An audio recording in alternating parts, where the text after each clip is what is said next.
Salam jeda 3 menit.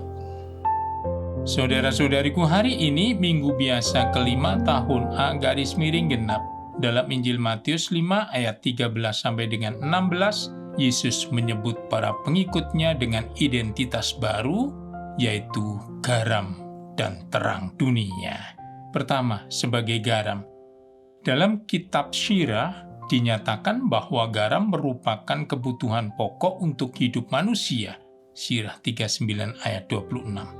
Tak asing bagi kita bahwa garam digunakan sebagai penyedap dan pengawet makanan, bahkan untuk ritus liturgi pemberkatan air suci seperti yang dilakukan Nabi Elisa. 2 Raja-Raja 2 ayat 20 sampai dengan 22. Di dalam makanan, garam baru benar-benar berfungsi sebagai penyedap dan pengawet jika larut di dalamnya.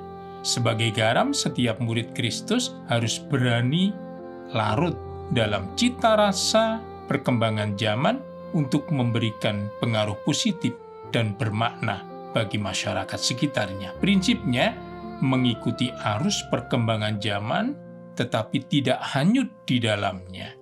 Sebab suka duka zaman adalah suka duka setiap murid Kristus juga, seperti nasihat Rasul Paulus kepada umat di Roma.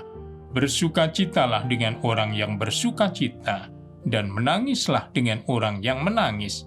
Roma 12 ayat 15. Kedua, sebagai terang. Kristus adalah terang dunia. Yohanes 8 ayat 12. Maka setiap murid Kristus adalah pencerah dunia pada zamannya. Misi setiap murid Kristus adalah menerangi dunia dengan terang nilai-nilai Injil yang pada dasarnya merupakan firman, karya, dan hidup Yesus Kristus itu sendiri. Untuk itu, mindset, kata-kata, sikap, tingkah laku, kebiasaan, dan karakter setiap murid Kristus mesti dibentuk oleh Injil. Setiap pikiran dan keinginannya mesti makin serupa dengan kehendak Allah.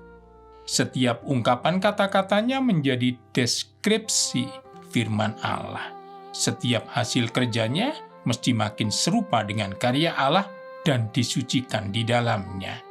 Dengan demikian, setiap murid Kristus mampu memandang dan menjiwai setiap bidang perkembangan zaman dalam terang Injil.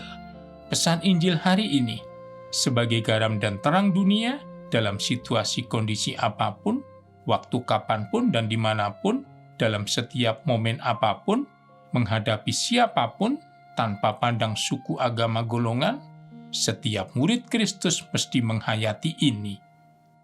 Perbuatan baik apakah yang optimal bisa saya lakukan saat ini? Berkat Tuhan dan salam jeda 3 menit.